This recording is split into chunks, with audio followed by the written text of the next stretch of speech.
आज आप लोगों का टॉपिक जो है वो कॉमन आइन अफेक्ट है।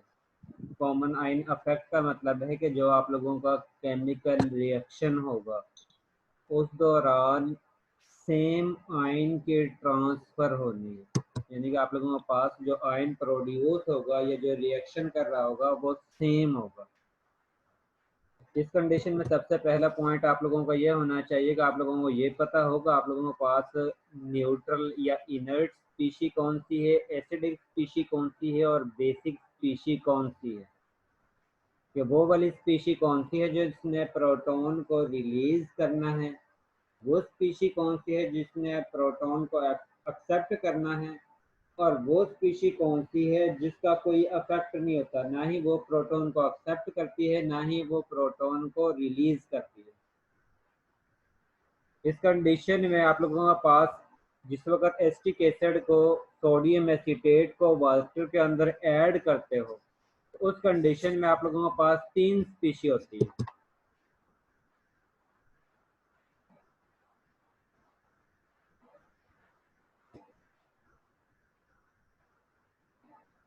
रिजवान रिकॉर्डिंग ऑन कर ली है?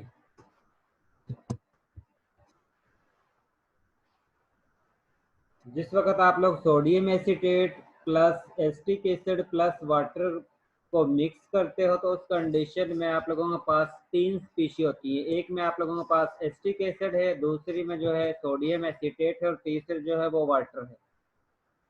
जिस वक्त आप लोग एसिटिक एसिड का सोडियम एसीटेट के साथ रिएक्शन करते हो तो उस कंडीशन में एसिटिक एसिड से एक प्रोटॉन सोडियम एसीटेट पर ट्रांसफर होता है। इसका मतलब है कि एसिटिक एसिड जो है वो एसिडिक स्पीशी है और सोडियम एसीटेट जो है वो प्रोटॉन को एक्सेप्ट कर रही है। इसका मतलब है वो बेसिक स्पीशी है, यानी कि वो बेस है। इसके बाद इसी एसिटिक एसिड का जिस वक्त हम वाटर के साथ रिएक्शन करते हैं तो उस कंडीशन में आप लोगों ने ये चेक करना होता है कि एसिटिक एसिड ज़्यादा स्ट्रॉन्ग एसिड है या वाटर ज़्यादा स्ट्रॉन्ग एसिड है। इन दोनों में से कौन सी स्पीशी आसानी से प्रोटॉन को डोनेट कर सकती है। जिस वक्त हम एसिटिक एसिड और वाटर को कंपेयर करते हैं तो उस कंडीशन में वाटर की निस्बत एसिटिक एसिड आसानी से प्रोटॉन को ट्रांसफर कर सकती है। इसका मतलब है कि एसिटिक एसिड जो है वो एसिड हो एसिडिक स्पीशी होगी और वाटर जो है इस रिएक्शन में बेसिक स्पीशी होगी। और इस कंडीशन में इस एसिटिक एसिड से प्रोटॉन जो है वो वाटर में ट्रांसफर हो जाएगा और आप लोगों के पास हाइड्रोनियम आयन और एसीटेट आयन बनता है। अब आप लोगों के पास ये दो रिएक्शन है जिसमें एसिटिक एसिड ने सोडियम एसीटेट के साथ रिएक्शन किया है और एसिटिक एसिड ने वाटर के साथ रिएक्शन किया है। रिएक्शन करने के बाद आप लोगों के पास प्रोडक्ट में सोडियम एसीटेट और पहले वाले स्टेप में भी आप लोगों के पास सोडियम एसीटेट या एसीटेट आयन जो है वो जनरेट हुआ है और सेकंड स्टेप में भी आप लोगों के पास एसीटेट आयन जनरेट हुआ है। अब प्रोडक्ट में आप लोगों के पास दोनों रिएक्शन में सेम आयन जनरेट हो रहा है। इसी वजह से इस तरह के रिएक्शन को हम कहते हैं कॉमन आयन अफेक्ट, क्योंकि अब हमने इन जो सेम आयन जनरेट हो रहा है इसका अफेक्ट देखना है कि केमिकल रिएक्शन पर इसका क्या अफेक्ट होता है। क्योंकि हम जो चैप्टर पढ़ रहे हैं वो केमिकल इक्विलिब्रियम है, इसमें रिएक्शन जो है फॉरवर्ड भी मूव कर रहा होता है और at the same time reverse direction में भी मूव कर रहा होता है। और इस कंडीशन में हमने जो आयन जनरेट हो रहे हैं, जो सेम आयन जनरेट हो रहे हैं, उनका अफेक्ट देखना है कि उसकी वजह से कौन सा रिएक्शन जो है वो बैकवर्ड डायरेक्शन में ज़्यादा मूव करेगा। और इस कंडीशन में हम ये चेक करते हैं कि आप लोगों के पास एसिटिक एसिड जो है उसकी एसिडिक स्ट्रेंथ तो सेम है, दोनों केस में सेम है। लेकिन जिस वक्त हम बेस को चेक करते हैं, एक साइड पर आप लोगों के पास sodium acetate acetate ion base है और दूसरा जो है दूसरी स्टेप में आप लोगों के पास वाटर बेस है। अब आप लोगों ने ये चेक करना है कि इन दोनों में से स्ट्रॉन्ग बेस कौन सी है। जो ज्यादा स्ट्रॉन्ग बेस होगी वो ही ज्यादा आसानी के साथ प्रोटॉन को एसिटिक एसिड से हासिल कर सकती है। और जो वीक बेस होगी वो मुश्किल से प्रोटॉन को एसिटिक एसिड से हासिल करेगी। और ये हमें पता चलता है के ए वैल्यू से, केमिकल इक्विलिब्रियम कांस्टेंट की जो वैल्यू है उससे पता चल जाता है।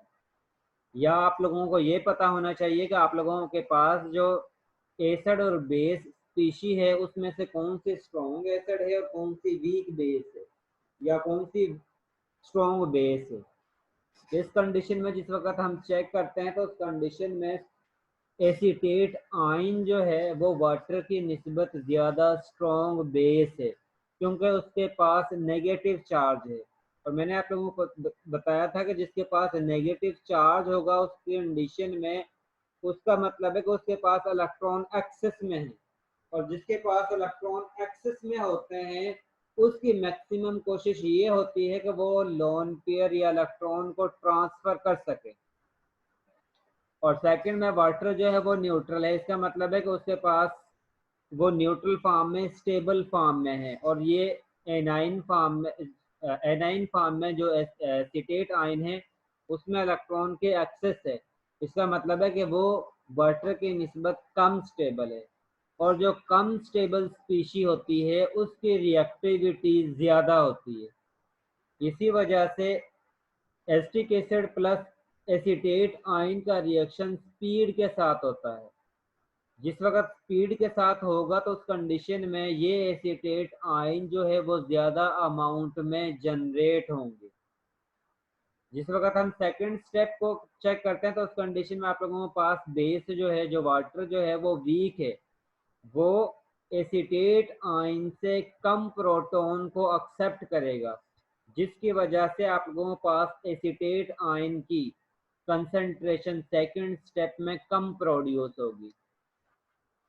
अब जिस स्टेप में आप लोगों के पास एसीटेट आयन की कंसंट्रेशन ज़्यादा जनरेट होगी, उसकी कोशिश होगी कि ये एसीटेट आयन जिसमें आप लोगों के पास एसीटेट आयन की कंसंट्रेशन कम प्रोड्यूस हो रही है वो दोबारा से हाइड्रोनियम आयन के साथ कंबाइन हो, और कंबाइन होकर दोबारा से रिएक्टेंट स्पीशी यानी कि वाटर और एसिटिक एसिड को दोबारा से जनरेट कर दे।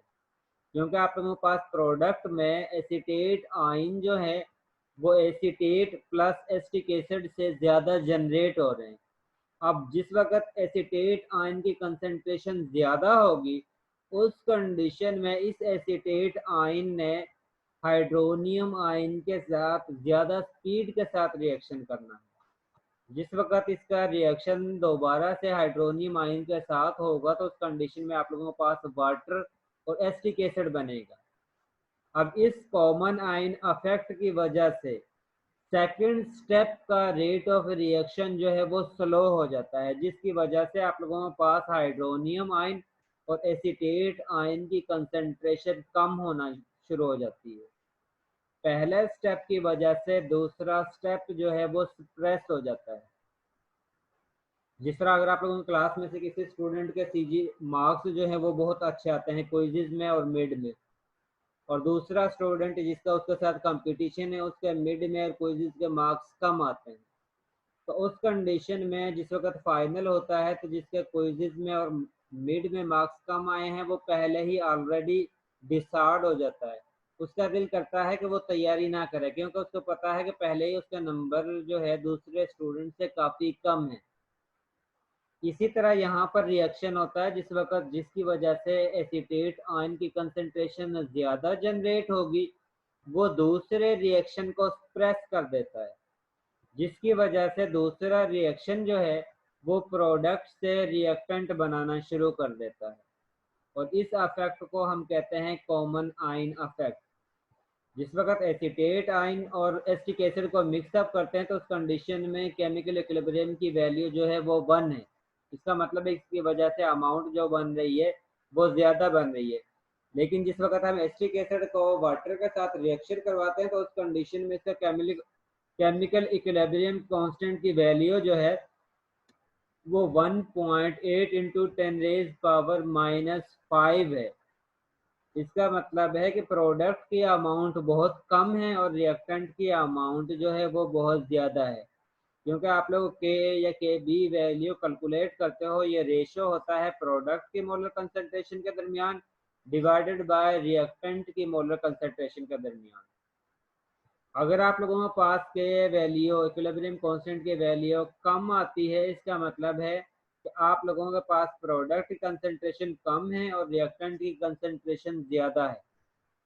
और अगर आप लोगों के पास के की वैल्यू ज़्यादा आती है तो उसका मतलब है कि आप लोगों के पास प्रोडक्ट की कंसंट्रेशन ज़्यादा है और रिएक्टेंट की कंसंट्रेशन कम है। क्योंकि जब भी आप लोग के केमिकल इक्विलिब्रियम फाइंड आउट करते हो तो केमिकल इक्विलिब्रियम जो है वो इक्वल होता है molar concentration of product divided by molar concentration of reactant.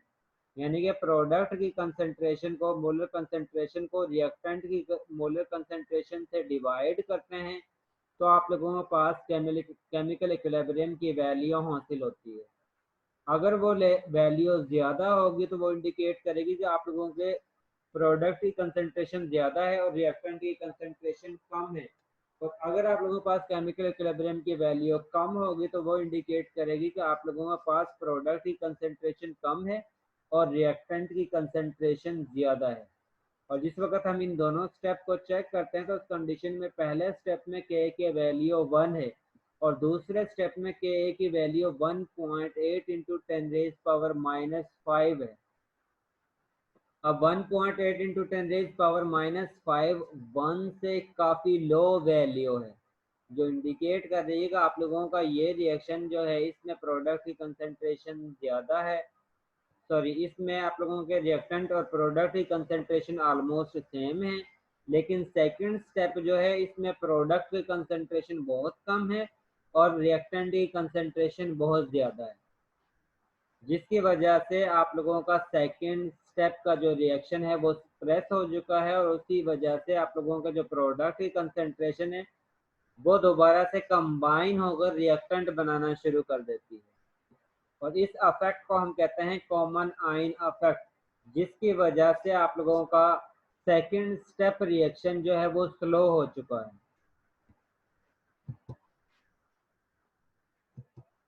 इसके बाद है कि आप लोगों के पास अगर कोई न्यूमेरिकल आता है, क्योंकि इसमें मोस्टली जो है वो न्यूमेरिकल हैं जो आप लोगों ने सॉल्व करने हैं। अगर आप लोगों के पास सपोज एक रिएक्शन जिसमें आप लोगों ने एसिटिक एसिड को वाटर के साथ मिक्सअप किया है, मिक्सअप करने के बाद आप लोगों के पास हाइड्रोनियम आयन बना है और इसके साथ जो है वो एसीटेट आयन बना है।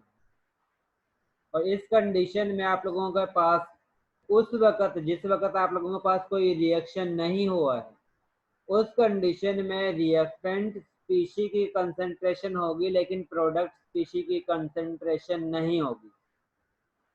और अगर आप लोग रिएक्टेंट जो आप लोगों के पास एसिटिक एसिड प्लस वाटर का रिएक्शन है, इसमें अगर आप लोग कोई आयन मजीद ऐड कर देते हो, जिस तरह हाइड्रोनियम आयन मजीद ऐड कर देते हो या एसिटिक एसिड की अमाउंट एसीटेट आयन की कंसंट्रेशन मजीद ऐड कर देते हो, तो उस कंडीशन में एसीटेट की कंसंट्रेशन इनिशियल भी मौजूद होगी।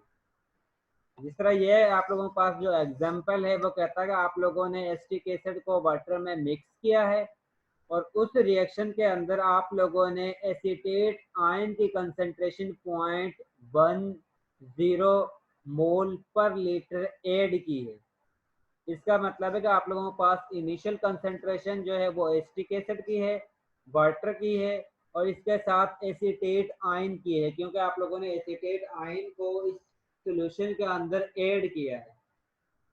और एसिटिक एसिड की कंसंट्रेशन इनिशियल जो है वो 0.10 है। वाटर हाइड्रोनियम आयन की इनिशियल कंसंट्रेशन जो है वो 0 है, क्योंकि इसमें जिस वक्त रिएक्शन होगा उसी वक्त हाइड्रोनियम आयन की कंसंट्रेशन बनेगी। अदरवाइज जिस वक्त रिएक्शन स्टार्ट नहीं हुआ है उस कंडीशन में हाइड्रोनियम आयन की कंसंट्रेशन 0 होगी।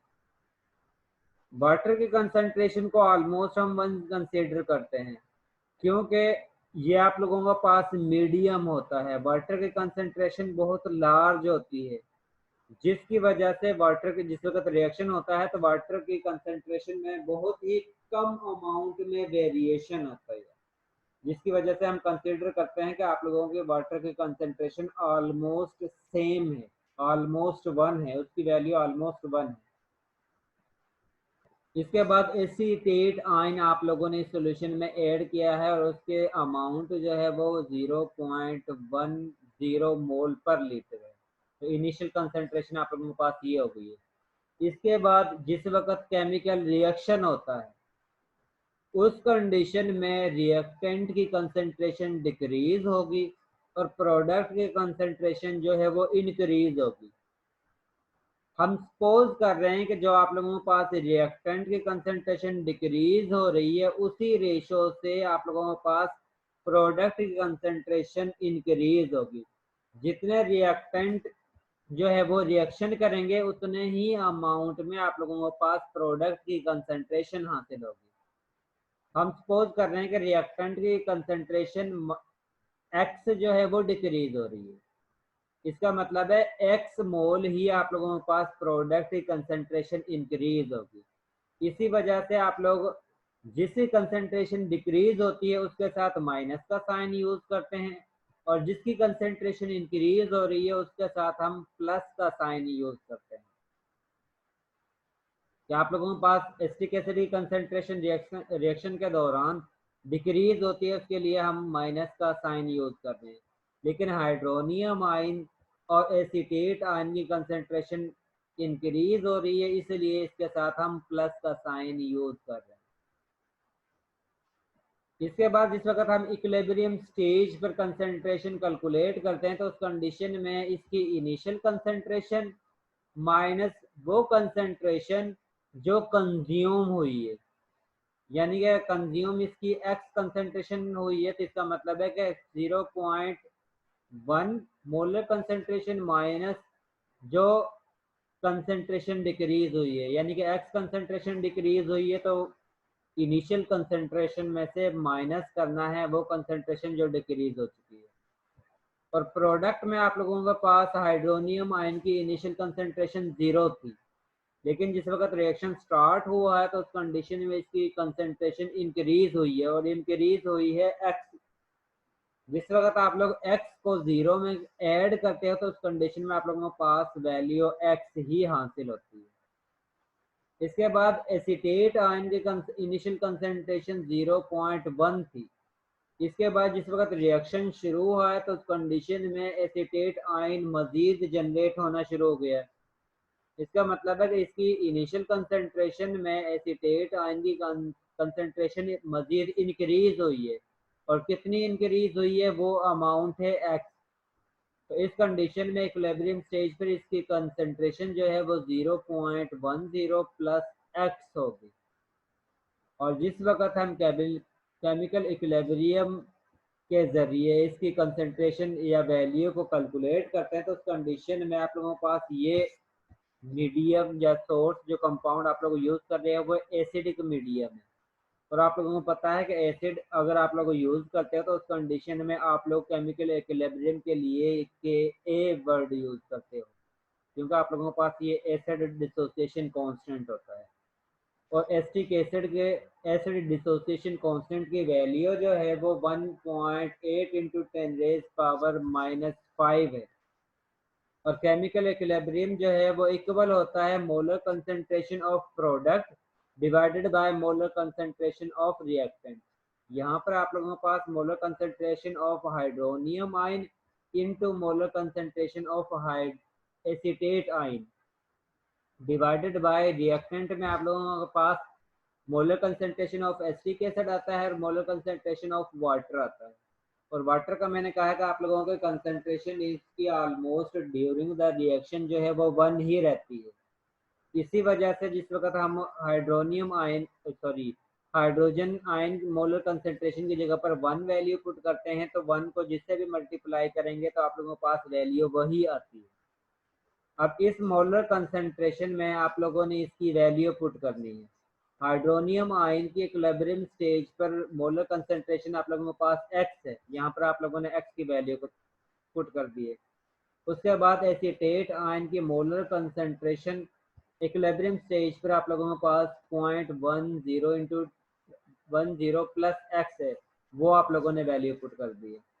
उसके बाद एसिटिक एसिड की मोलर कंसंट्रेशन इक्विलिब्रियम स्टेज पर आप लोगों के पास 0.10 माइनस एक्स है। आप लोगों ने वो वैल्यू इसमें पुट कर की है। इसके बाद आप लोगों ने इस इक्वेशन को जस्ट सॉल्व करना है। जिस वक्त हम कंसीडर करते हैं कि एक्स जो है उसकी वैल्यू बहुत ही कम है, क्योंकि आप लोगों ने देखा है कि जिस वक्त के ए वैल्यू आप लोगों के पास इसकी वैल्यू कम होती है तो उस कंडीशन में एक्स की कंसंट्रेशन बहुत लो होती है, क्योंकि आप लोगों के पास प्रोडक्ट की कंसंट्रेशन बहुत कम बनती है, रिएक्टेंट की कंसंट्रेशन इनिशियल जो है वो बहुत ज़्यादा बढ़ जाती है। इसलिए हम कहते हैं कि जिस वक्त हम 0.1 में x अमाउंट को ऐड करते हैं तो उसका आंसर ऑलमोस्ट सेम ही आता है। और इसी तरह अगर आप लोग 0.1 से x की अमाउंट को माइनस करते हो तो उस कंडीशन में इसका आंसर ऑलमोस्ट 0.1 के इक्वल ही आता है, क्योंकि x की वैल्यू जो है वो बहुत ही कम है। जिस वक्त x की वैल्यू 0.000018 होगी तो उसमें से अगर आप लोग 0.1 में से 0.000018 को माइनस करते हो तो उस कंडीशन में आप लोगों का आंसर ऑलमोस्ट 0.1 ही आता है। और जिस वक्त आप लोग 0.1 में 0.000018 ऐड करते हो तो उस कंडीशन में भी आप लोगों का आंसर जो है ऑलमोस्ट 0.1 के इक्वल ही आता है। इसी वजह से इसको हम सपोज कर लेते हैं कि जिस वक्त आप लोगों ने 0.10 में x को प्लस किया है तो उस कंडीशन में फिर आप लोगों का आंसर ऑलमोस्ट 0.1 के इक्वल है। और जिस वक्त आप लोगों ने 0.1 में से x की वैल्यू को माइनस किया तो उस कंडीशन में भी इसका वैल्यू जो है वो 0.1 के इक्वल ही आती है। तो आप लोगों ने 0.10 प्लस एक्स की जगह पर वैल्यू 0.1 पुट करनी है। इसी तरह आप लोगों ने 0.10 माइनस एक्स की जगह पर 0.10 वैल्यू पुट करनी है। इसके बाद जो वैल्यू कैंसिल होती हैं तो 0.10 से 0.10 वैल्यू कैंसिल होगी, बाकी एक्स वैल्यू जो है वो इक्वल आ रही है 1.8 इंटू 10⁻⁻⁵ के। अब आप लोगों के पास ये एक्स की वैल्यू है, एक्स की कंसंट्रेशन है।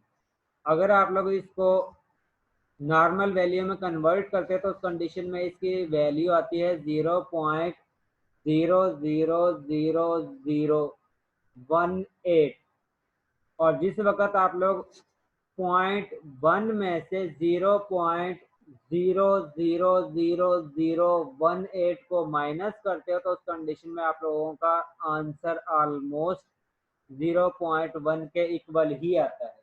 और इसी वजह से हम इसको सपोज कर लेते हैं कि इनका आंसर जो है वो ऑलमोस्ट वही क्वांटिटी है जितनी आप लोगों ने यूज़ की है। इसके बाद आप लोगों ने कंसंट्रेशन फाइंड आउट करनी है एसिटिक एसिड की, हाइड्रोनियम आयन की और एसीटेट आयन की। आप लोगों को पता है कि इक्विलिब्रियम स्टेज में एसिटिक एसिड की कंसंट्रेशन जो है वो 0.10 माइनस एक्स है। तो इस कंडीशन में आप लोगों ने माइनस एक्स की जगह पर ये जो आप लोगों के पास वैल्यू हासिल हुई है इसको आप लोग कैलकुलेट करके लिखते हो तो उस कंडीशन में आप लोगों ने 0.1 में से -1.8 इंटू 10⁻⁵ को माइनस करोगे तो आप लोगों के पास एसिटिक एसिड की मोलर कंसंट्रेशन हासिल हो जाएगी।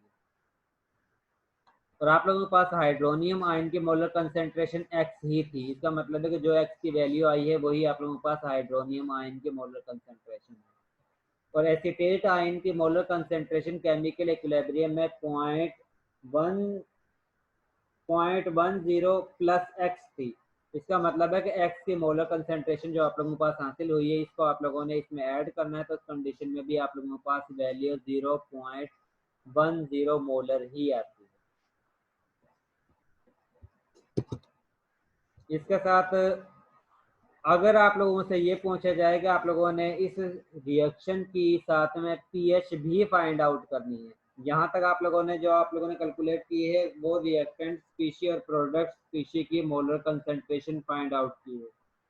इसके बाद सेकंड स्टेप है कि आप लोगों ने एसिड है तो उस कंडीशन में आप लोगों ने उसकी पीएच वैल्यू भी कैलकुलेट करना है। अगर आप लोगों के पास बेस है तो उस कंडीशन में भी आप लोगों ने उसकी पीएच वैल्यू कैलकुलेट करनी है।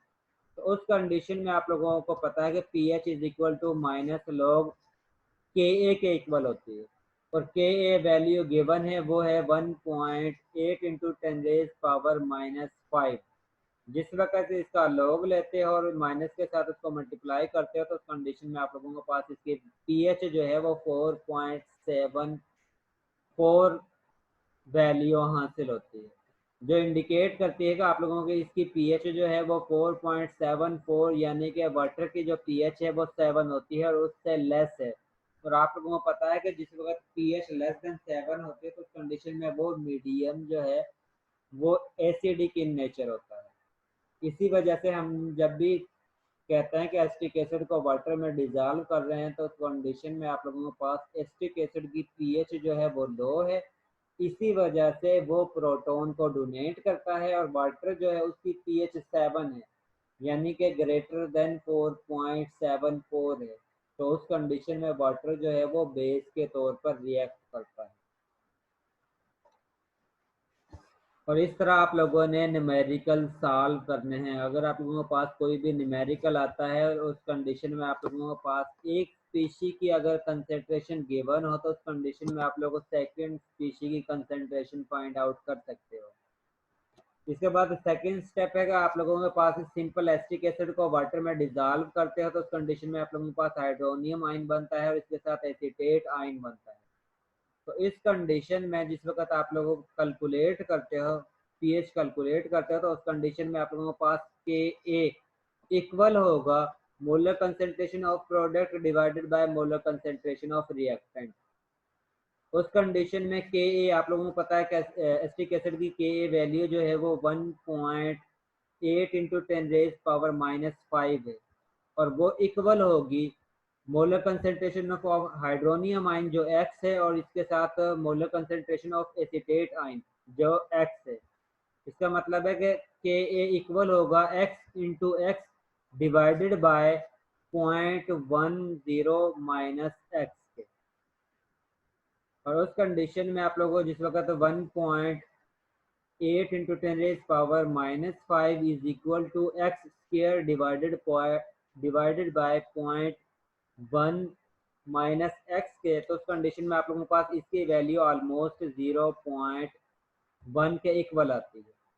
तो उस कंडीशन में आप लोगों के पास ये इक्वेशन बनती है कि 1.8 into 10⁻⁵ is equal to x square divided by 0.1, और 0.1 को जिस वक्त हम इससे मल्टीप्लाई करते हैं तो उस कंडीशन में इसकी वैल्यू बनती है 1.8 इंटू 10⁻⁻⁶, और वो इक्वल होगा एक्स स्क्वायर के।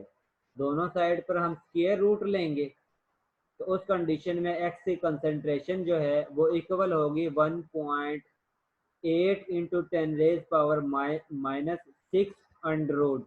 जिस वक्त हम इसका अंडर रूट लेते हैं तो उसकी वैल्यू आती है 1.3 इंटू 10⁻⁻³ मोल। और जिस वक्त आप लोगों के पास ये वैल्यू होगी एसिटिक एसिड की कंसेंट्रेशन इतनी आएगी, तो उस कंडीशन में जिस वक्त आप लोगों ने पीएच वैल्यू फाइंड आउट करनी है तो उस कंडीशन में इसकी पीएच जो है वो 2.89 के इक्वल आती है, जो कि 4.74 से ज़्यादा वैल्यू है।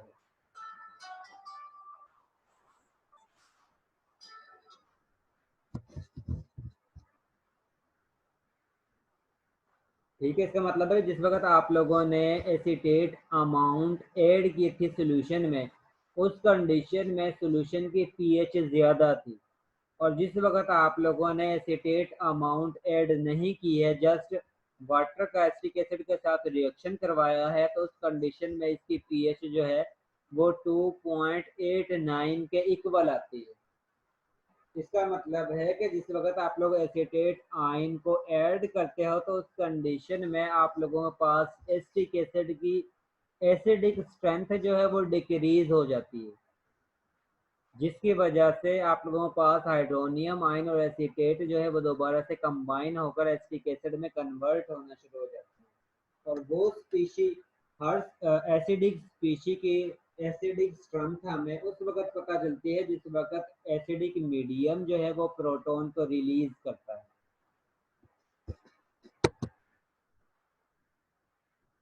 और इसको आप लोग मोस्टली जो है वो पीएच या एसिड बेस्ड टाइट्रेशन के तौर पे इस्तेमाल करते हो, जिसके ज़रिए आप लोगों को फिनोक्सालिन इंडिकेटर यूज़ करते हो और जिसके ज़रिए आप लोगों के पास मिथाइल ऑरेंज या फिनोक्सालिन इंडिकेटर यूज़ करते हो।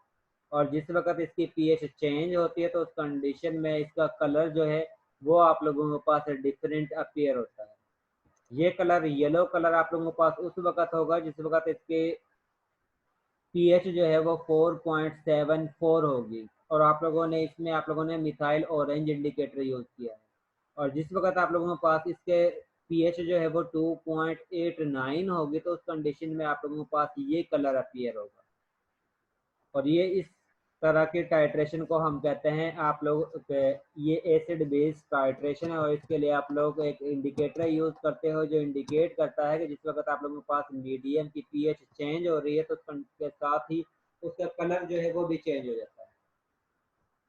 इसके बाद ये सेकंड न्यूमेरिकल है जिसमें आप लोगों के पास अमोनिया है और अमोनिया का रिएक्शन आप लोग करवा रहे हो वाटर के साथ, जिसके नतीजे में आप लोगों के पास अमोनियम आयन बनता है और इसके साथ OH नेगेटिव आयन बन रहा है। और इसमें आप लोगों ने मजीद अमोनियम आयन को ऐड किया हुआ है और इसका प्रोसीजर बिल्कुल सेम इसी तरह है जिस तरह अभी आप लोगों ने लास्ट टाइम किया है। इसके ज़रिए भी आप लोगों की इनिशियल कंसंट्रेशन अमोनिया की जो गिवन है वो 0.15 मोलर है। इसके साथ अमोनियम आयन की इनिशियल कंसंट्रेशन इसने मजीद ऐड की हुई है। इसका मतलब है कि इसकी इनिशियल कंसंट्रेशन मौजूद होगी और वो इनिशियल कंसंट्रेशन जो है वो 0.45 मोलर है। और OH नेगेटिव आयन जो आप लोगों के पास जनरेट होता है इसकी इनिशियल कंसंट्रेशन 0 का इक्वल है। इसके बाद जिस वक्त आप लोगों के पास चेंजिंग होगी तो उस कंडीशन में अमोनिया की कंसंट्रेशन डिक्रीज होगी और अमोनियम आयन और OH नेगेटिव आयन की कंसंट्रेशन इंक्रीज होगी। और सपोज जो है वो डिक्रीज और इंक्रीज जो हो रही है वो एक्स है। जिस वक्त आप लोगों के पास इक्विलिब्रियम स्टेज हासिल होती है तो उस कंडीशन में आप लोगों के पास अमोनिया की कंसंट्रेशन है वो 0.15 माइनस एक्स बचती है और अमोनियम आयन की कंसंट्रेशन जो बनती है इक्विलिब्रियम स्टेज पे वो 0.45 प्लस एक्स है और OH नेगेटिव आयन की कंसंट्रेशन एक्स बनती है। इसके बाद आप लोगों के बी वैल्यू को कैलकुलेट करते हैं जो इक्वल होती है molar concentration of product divided by molar concentration of reactant. और इसकी के बी वैल्यू 1.8 इंटू 10⁻⁵ के इक्वल है। इसके बाद आप लोग वैल्यू पुट करते हो, वैल्यू पुट करने के बाद 0.45 प्लस एक्स जो है इसकी वैल्यू ऑलमोस्ट जो है वो 0.45 के इक्वल होगी। इसी तरह 0.15 माइनस एक्स की वैल्यू ऑलमोस्ट 1.5 के इक्वल होगी। इसको आप लोग सॉल्व करते हो, सॉल्व करने के बाद इसकी वैल्यू आप लोगों के पास एक्स की वैल्यू जो हासिल होती है वो 6.0 इंटू 10⁻⁻6 हासिल होती है। इसके बाद इंडिविजुअल आयन की आप लोगों ने कंसंट्रेशन फाइंड आउट करनी है। तो OH नेगेटिव आयन की कंसंट्रेशन वही होगी जो आप लोगों के पास एक्स के हासिल हुई है। और अमोनिया की कंसंट्रेशन जो है उसको आप लोगों ने एक्स की वैल्यू को 0.15 से माइनस करना है तो उस कंडीशन में आप लोगों के पास अमोनिया की कंसंट्रेशन हासिल हो जाएगी। और अमोनियम आयन की कंसंट्रेशन में आप लोगों ने एक्स की अमाउंट जो आप लोगों के पास 6.0 इंटू 10⁻⁻6 हासिल हुई है उसको ऐड करना है तो उस कंडीशन में आप लोगों के पास अमोनियम आयन की कंसंट्रेशन हासिल हो जाएगी।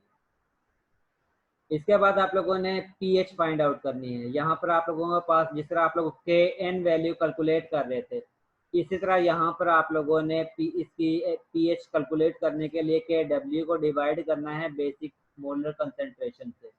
और आप लोगों के पास Kw की वैल्यू वो 1.0 इंटू 10⁻⁻14 होती है और OH नेगेटिव आयन की कंसंट्रेशन आप लोगों के पास 6.0 इंटू 10⁻6 हासिल हुई है। डिवाइड करते हो तो आप लोगों के पास वैल्यू हासिल होती है 1.7 इंटू 10⁻9। इसका नेगेटिव लॉग लेते हो तो उस कंडीशन में आप लोगों के पास इसकी वैल्यू हासिल होती है 8.77। और 8.77 जो है वो बेसिक मीडियम है यानी कि ग्रेटर देन 7 है, इसलिए अमोनिया जो है वो बेसिक इन नेचर है। और जिस वक्त आप लोग परसेंटेज डिसोसिएशन कैलकुलेट करते हैं तो उस कंडीशन में आप लोगों कैलकुलेट करते हैं वो वाली कंसेंट्रेशन जो आप लोगों के पास हासिल हुई है डिवाइडेड बाय अमोनिया की इनिशियल कंसेंट्रेशन और मल्टीप्लाई करते हो 100 से। जिस वक्त आप लोग इसको सॉल्व करते हैं तो उस कंडीशन में आप लोगों के पास वैल्यू आती है 0.0040%, जो इंडिकेट करती है कि आप लोगों के पास अमोनिया की कंसेंट्रेशन बहुत ही कम कंज्यूम हुई है। इसके बाद नेक्स्ट न्यूमेरिकल जो है वो आप लोगों ने करना है। इसके साथ ही आप लोगों ने एक्सरसाइज में न्यूमेरिकल गिवन है, इन न्यूमेरिकल से रिलेटेड वो आप लोगों ने सॉल्व करके असाइनमेंट में जमा करवाना है। आप लोगों की नेक्स्ट असाइनमेंट जो है उसमें आप लोगों ने इससे रिलेटेड न्यूमेरिकल जो है वो सॉल्व करके जमा करवाने हैं। इसके साथ दूसरा टॉपिक है बफर सॉल्यूशन, और इसमें भी आप लोगों को पता है स्ट्रॉन्ग वीक एसिड को स्ट्रॉन्ग बेस के साथ मिक्सअप करते हैं तो उस कंडीशन में आप लोगों के पास बफर सॉल्यूशन बनता है। और इसका प्रोसीजर भी बिल्कुल सेम इसी तरह है जिस तरह आप लोगों ने अभी न्यूमेरिकल सॉल्व किया। इससे रिलेटेड जितने भी न्यूमेरिकल हैं बफर सॉल्यूशन से रिलेटेड और कॉमन आयन अफेक्ट से रिलेटेड वो आप लोगों ने सॉल्व करके असाइनमेंट नंबर 5 में मुझे जमा करवाने हैं, और इसके लास्ट डेट जो है वो सैटरडे है। ठीक है। बफर सॉल्यूशन में भी आप लोगों के पास एसिटिक एसिड को वाटर में डिजॉल्व करते हैं तो उस कंडीशन में आप लोगों के पास ये प्रोडक्ट हासिल हो रहा है। उस कंडीशन में आप लोग के वैल्यू कैलकुलेट करते हो, के वैल्यू इक्वल होती है molar concentration of product divided by molar concentration of reactant. Solve करते हो तो उस कंडीशन में आप लोगों के पास hydronium ion concentration is equal to K molar concentration of acetic acid divided by molar concentration of acetate ion. और आप लोगों के पास इसकी कंसंट्रेशन को पुट करते हो, पुट करने के बाद आप लोगों के पास के ए वैल्यू इसकी हासिल होती है वो 1.8 इंटू 10⁻⁻⁵, और इसका आप लोग ले माइनस लोग लेते हो तो उस कंडीशन में इसकी पीएच जो है वो कैलकुलेट हो जाती है। आप लोगों के फिफ्थ असाइनमेंट जो है बफर सॉल्यूशन और कॉमन आयन अफेक्ट से रिलेटेड जितने भी न्यूमेरिकल हैं वो आप लोगों ने सॉल्व करके जमा करवाने हैं, और इसका लास्ट डेट जो है वो सैटरडे है।